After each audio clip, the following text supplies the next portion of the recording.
Yeah. Shall I tell you how Of it kind course. of I the would switch? Yeah. You know, I think I've always been really like a nature girl and kind of hippie in my mindset.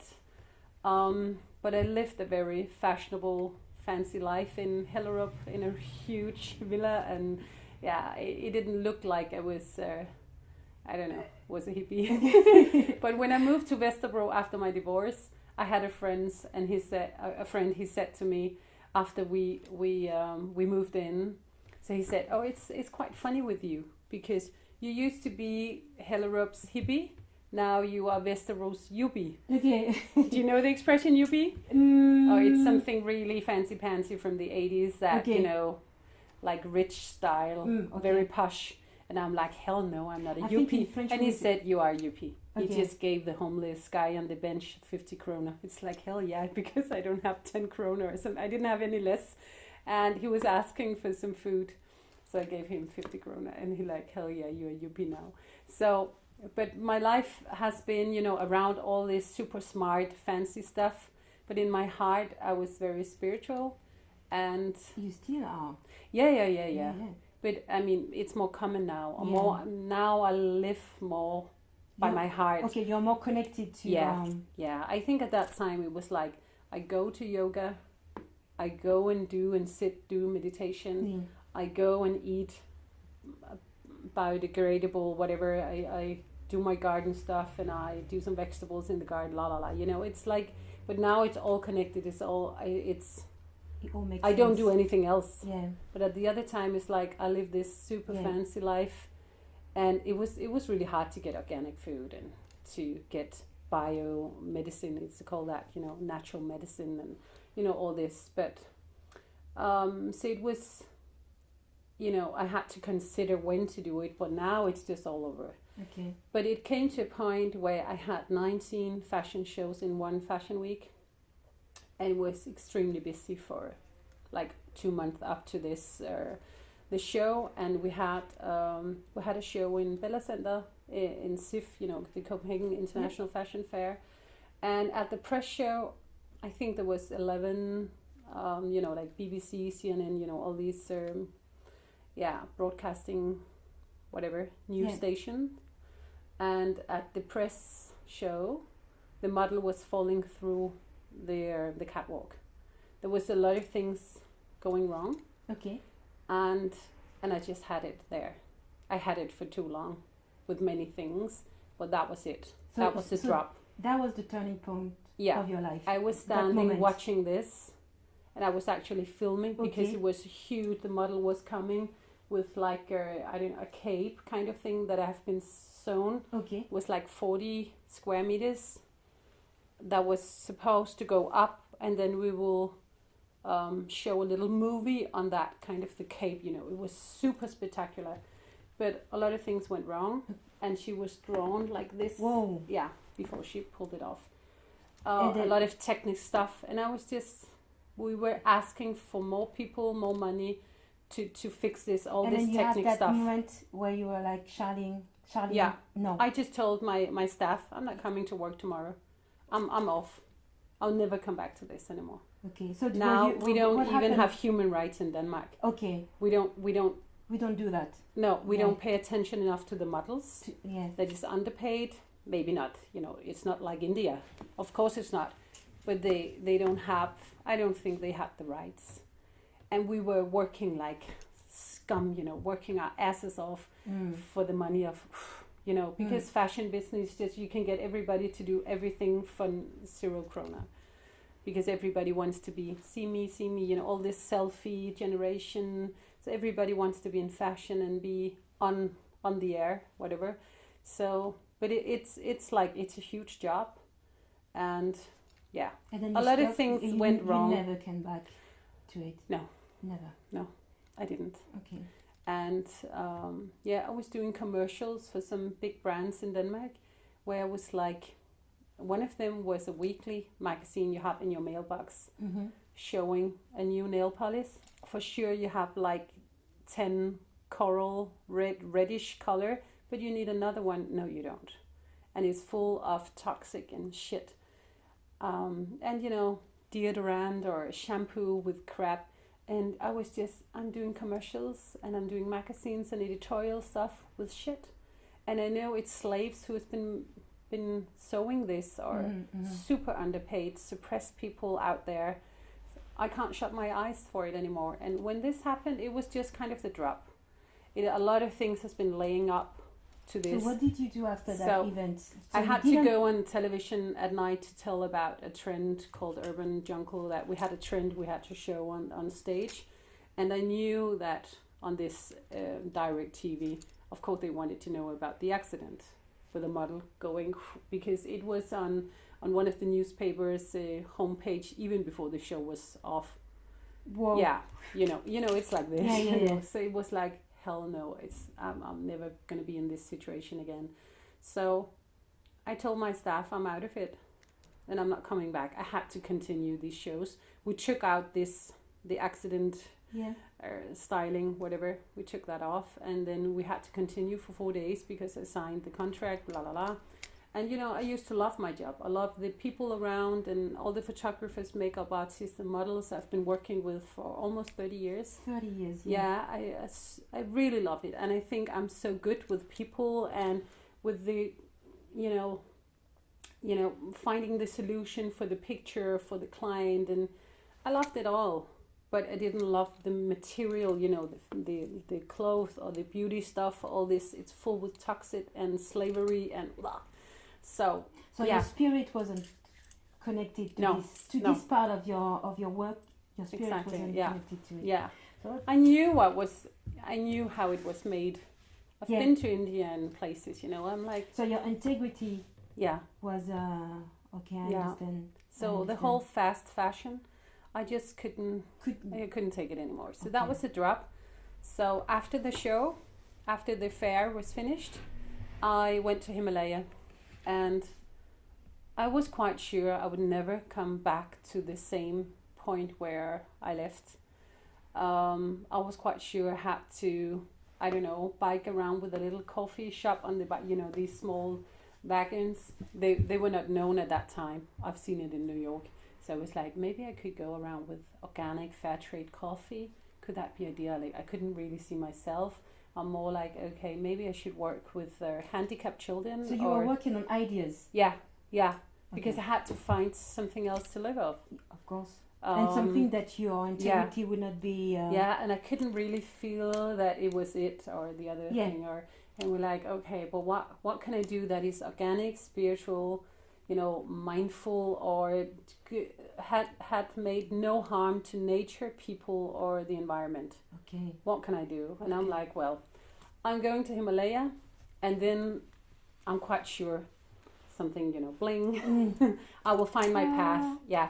If I'm sitting still, or I'm just walking, whatever I do out there. Okay. I'm quite sure I had the feeling that my path will be shown for me. So that was happened. And I was in Puja with the monks for a long time. Still nothing happened. And I was walking around in, you know, where Dalai Lama lives. He has this walking around. He goes around the mountain every morning. I guess he does it around 4:30 or something. I guess I stood up maybe 8, 9, where all the monkeys were out. But, you know, I met a few monks, and all of them said, but your path is right in front of you. Can't you see it? And I'm like, no. It's usually what happens. I had no idea. But they said it's about communication. It's about inspiration. A lot of people, and you will have people coming to you and like, I don't think so. No, with this coffee van, or I don't think so. So when the third monk said, but it's what you do. It's the same as you do. I'm like, hell no. I'm not going to do the same as I used to. But it's right in front of you. And I'm like, it's funny, I can't see anything. And I thought it was kind of, you know, focused and spiritual, and, you know, I can see things, or I get messages, whatever. So I'm like, it's not working this time. But so he said, what is the thing you love the most about your work? And I'm like, nothing. Well, okay, I'm the head of communication in Denmark with Nelson Mandela. and I'm doing some volunteer stuff for Red Cross and Save the Children. Yeah, I did some shows for them and, you know, stuff like that. And he said, yeah, that's it. I'm like, no. I'm the mom of 4 and they're not paid. You know, it's charity jobs. But that's what I can feel that's the right thing for me to do, but I can't make a living of that. He said, oh yes, you can. It's right in front of you. It's what you already do. And I was like, you don't know how it is in Europe. Mm-hmm. You can't just sit like a monk and, you know, it's not going to happen. But it kind of grew on me. And I'm like, okay, if I only follow my heart and I believe in this, it might, I don't know, work out. It might, and, you know, I just had to believe in it and to trust whatever universe is going to show me. But I was you were little like, who the hell is going to pay the rent and how is this? But, you know, I can't remember any of this, but I called my assistant and I said, you know, on my way to Himalaya, I stopped the cab on the way to the airport to look in a showroom and an office that was for rent. And I was just checking it out back in the taxi out to the airport. And I don't know why, because I was not going to have a studio. I just quit the other studio. I had a lot of square meters for all the collections and all this. And I'm like, I'm off. I'm quitting off everything. I have no idea. But, you know, sometimes you don't know what you're doing. So I called her. She remembered, it's really clear. Called her, said, you know, this office that was, you know, with a shop, and we're going to take the office. And she was, yes, she's coming back. And I said, I never come back to this business. Just forget about it. I'm going to be a school teacher, whatever, something else. But I don't know. I came home. My company used to be called Styles. And I just changed it to Fair Styles. And you know, then we were sitting at this office like, so what's the business? Who are we going to call? What are we going to do? And then it started from, you know, really a steep mountain climbing every day, just believing that fast fashion is dead. It's not, but we're getting there. And we need to do upcycling and recycling, and we have to make fashion out of trash. We have to rethink everything. So yeah. And you know, I had a few contacts and a few in the business I used to be in. They were like some super fashionable guys who used to be, you know, on all fashion fairs, and we've been kind of growing together. So I knew them for 25 years or something. They also have the same mindset. And when they had a trip to Cambodia, they found out that you could actually reuse some leather. You cut off all the leather pieces and make cool jackets, like biker jackets and stuff. So that was one of my first clients. And then it just grew slowly. Now I've never been so poor, but never been so rich, you know, because I was following my beliefs. Mm-hmm. So I don't think that I was missing out on anything. Okay. Yeah. And then, you know, after maybe a few years, maybe 1 year only, that was in 2010, the Nelson Mandela, these bangles. They used to have his cell number. He used to have, the numbers, you know, 46664. Yeah. They kept asking me that I should sell them in Denmark, because Denmark is actually the country in the world who donated most money per citizen to AIDS and HIV in South Africa. But after he died, they were not allowed to use the number anymore. So this now is a signature, and all the money goes to education. Yes. For kids. And they kept asking, but that was with the old collection. They kept asking me that I should sell them. And I'm like, I have no idea about sales. No idea. I'm creative. I'm not even a businesswoman. I don't see myself as a businesswoman. I do styling, I do, you know, compositions and put people together. I'm very connected to all of it. You know, I can see the overview of things, but sales, no. Okay. Marketing and some commercials kind of, but the sales is somebody else. It's no. So I said no so many times, but at one time there was one of my friends, he heard the call.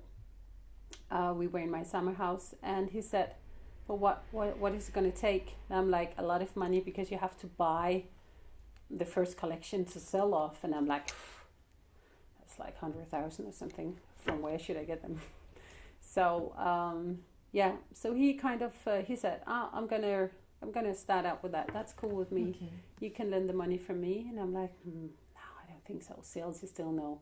So they called again, and I had a meeting with another guy at my office, and he could see that long number from South Africa. He said, pick up the phone, pick up the... I'm like, no, we're in a meeting. No, pick up the phone. That's so exciting. So I pick up the phone, and I said, but I know who it is. I'm not going to talk with them now.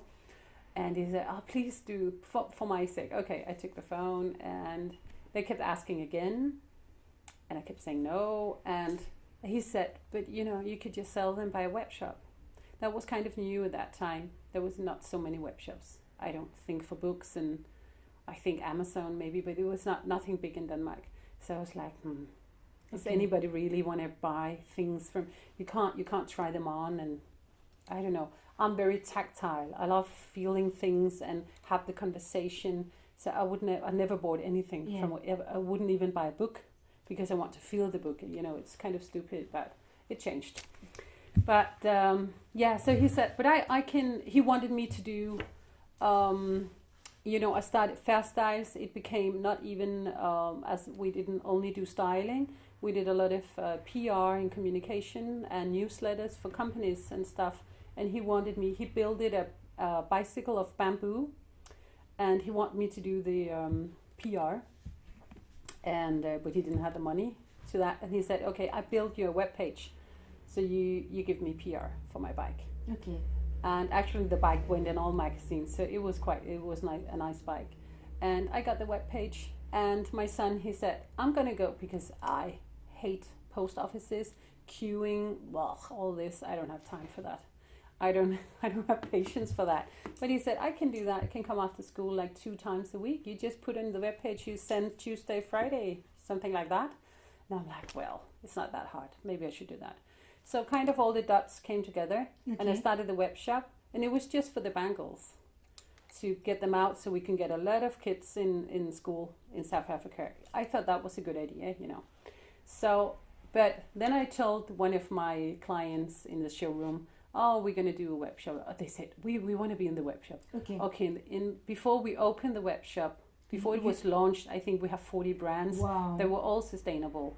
And we had a really high level for being fair trade, GOTS certified, or certified in any way, or giving back for some women in, I don't know, empowerment projects in Africa, or, it doesn't only have to be certified or organic, or, but it have to give back.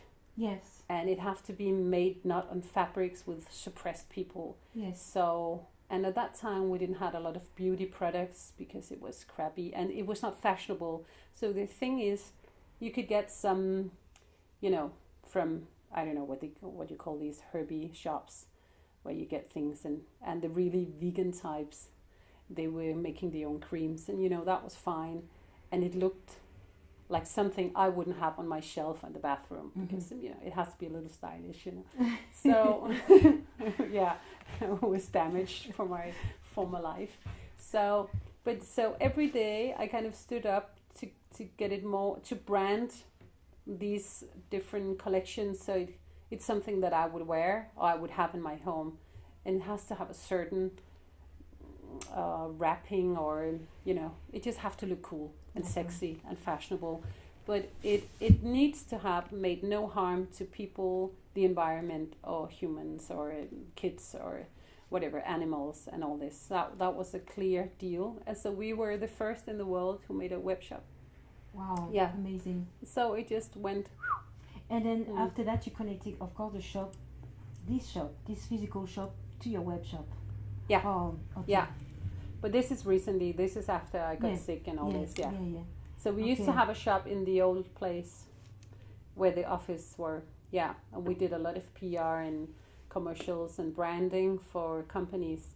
And we also did a lot of private label for restaurants and hotels and stuff. Yeah, so they make their own shampoo and hand cream and have this on all bathrooms and, you know, eco-friendly towels and toilet paper and Amazing. staff wear. Of course, they need fair trade t-shirts. And so I think it's your story just amazing. I think I can listen to you for hours. It's the way that you've been connected to integrity, so then open the doors to beautiful things. That moment where you decide that it was finished, over. I want something else for my life. I want something else. I want to be connected to my spirit, to my inner soul, to my inner voice. Was it, you said that it happened in one day when you see that unfortunate event, but then after that, did you had like any regret for that life that you used to have, or was it like so clear? The message was so clear there was no turning back. Absolutely no turning back. it was no turning back. No turning back. I never turned back. I never regretted, but I got super poor. I lost all my clients, you know. I just couldn't work for them anymore.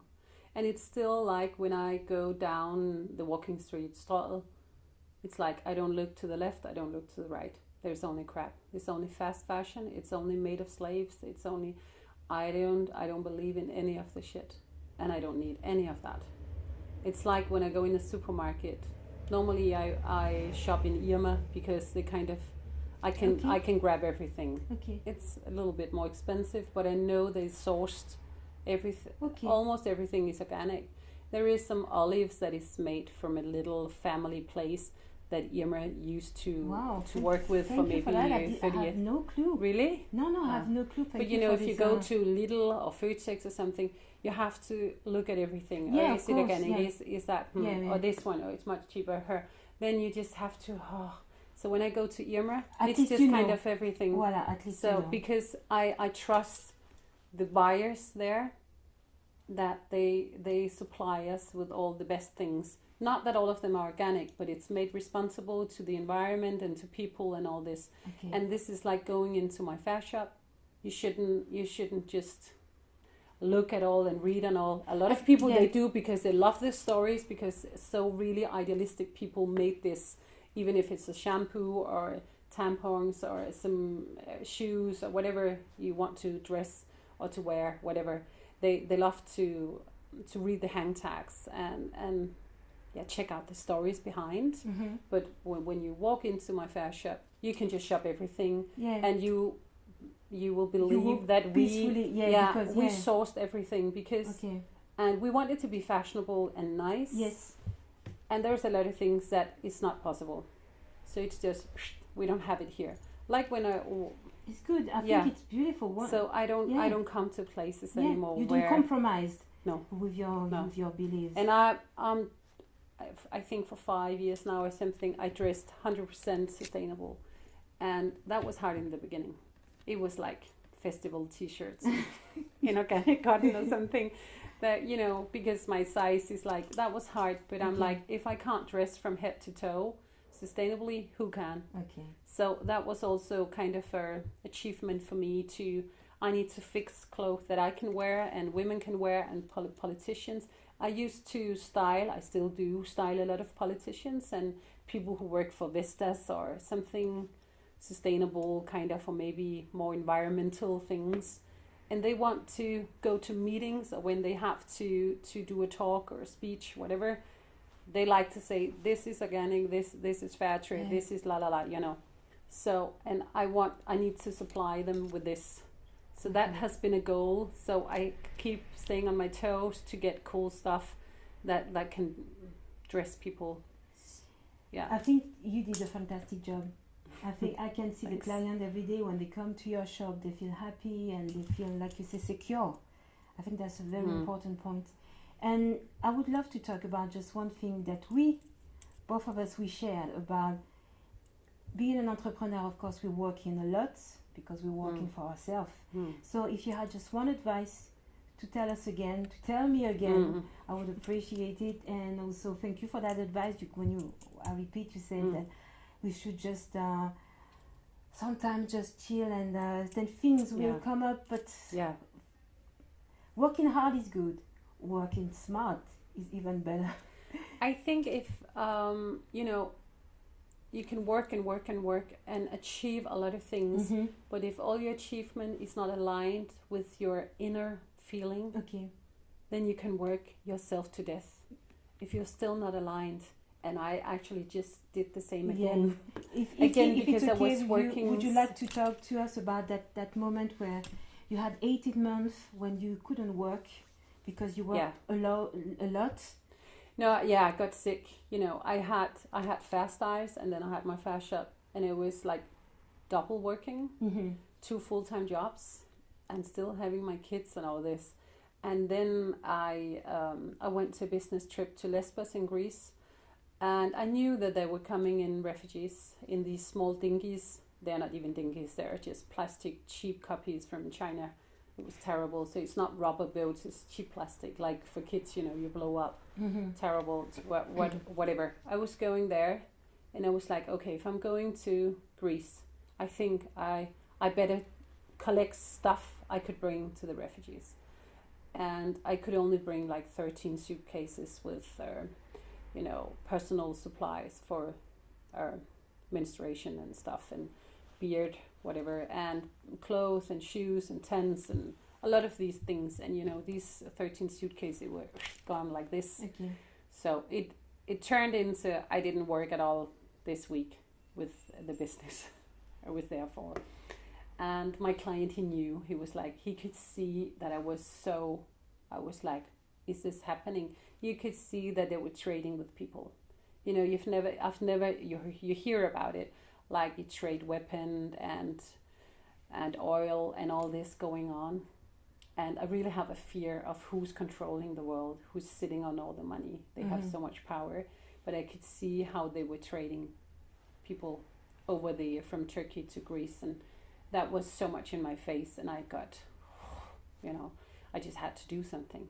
So what I could do is to help and to stay up almost 24/7 and just keep helping, feed them, give them dry clothes and stuff. So when I come home, we started a donation, and it ended up with an NGO. And then I did a concert in Vega, to collect more money, to keep on helping. And that was, you know, that was real human beings. And when I was there, I was, I forgot totally about my other 2 full-time jobs at home, because, you know, I think it's super important what I do every day. We really help a lot of people, and we bring them up from this suppression, and we give them rights, and we want to pay that much more for, you know, for women who used to be in trafficking. Now they can sew clothes in Africa, whatever, and we want to pay this fair price. So, you know, I think my job was super, super important every day. That's why I wake up and run to work. But, you know, seeing people in so much grief and with nothing, they just come like this, with nothing. They haven't even brought their wallet, or they're happy if they have their phone or something. They're kind of just running out of Mosul or Syria, whatever. So taking care of people like this, I mean, then I don't think my other job was that important, because this is life and death. So it took me like 6 months. And when I came back from that, I'm like, hell now. My accountant especially said, now you're going to sit in your office and work on your business, because it was, you know, I didn't pay that much attention. So, and that time there was a lot of things going on here. They shut the borders in Sweden, and a lot of refugees were just kind of, they were just hanging around the main station. And I lived just like, I don't know, a kilometer from main station. I'm like, I can't stand. I heard that there should be a pregnant woman and a very newborn baby over there, because I had some volunteer staff in Fair Welcome, the NGO I made. So I was like, okay, I was in my pajamas going to bed, and I had some friends from France over, and I didn't sleep much, but I was in my pajamas all day, or these few hours I was up, and I'm like, it's not good, I have to go and check. So I went to the main station still in my pajamas and a jacket, and to find this pregnant woman or this newborn.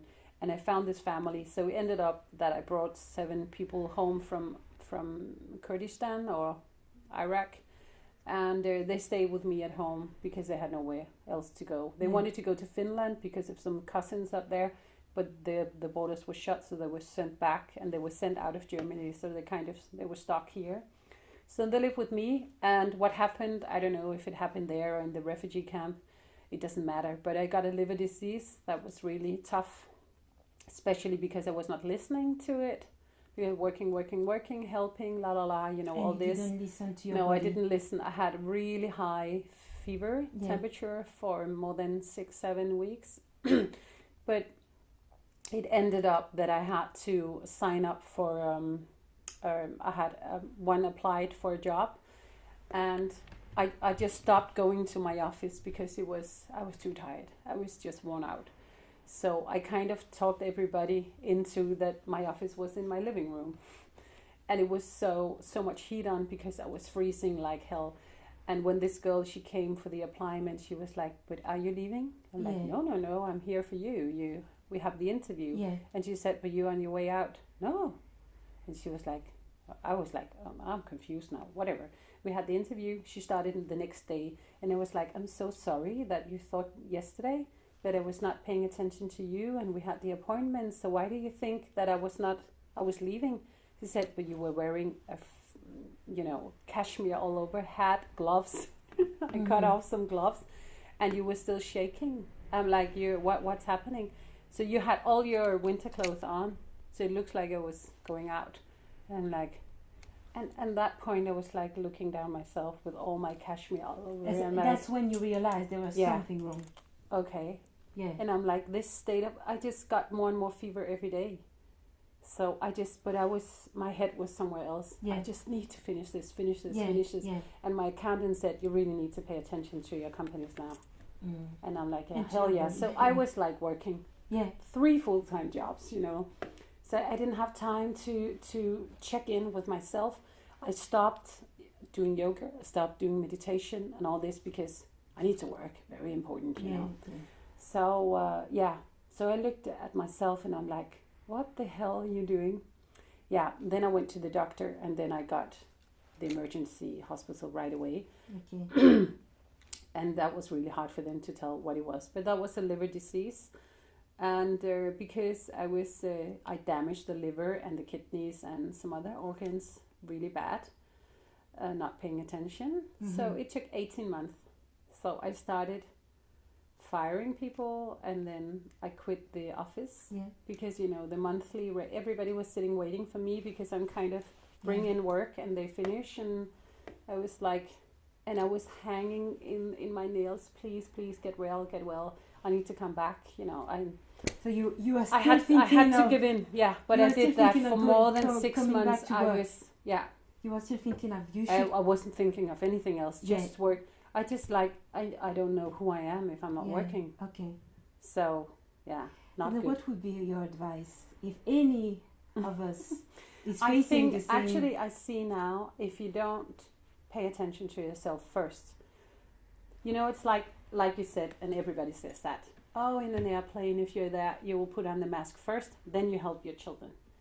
I know for sure, that would never happen. I will help the youngest. And I might help the one in the back or in here if they have kids, and there was a mom with 3 kids and she couldn't. I would 100% do that. Definitely. But now I never understood this. I'm like, but this is not going to happen. And I kept asking a lot of my girlfriends, would you do that? Would you do that? And a lot of they were thinking, and I think so. That would be the smartest. And I'm like, okay, imagine you're there. You're going down, it's not, don't think smart. You will think instantly, what will you do? And I know for sure I wouldn't do that. But now I would.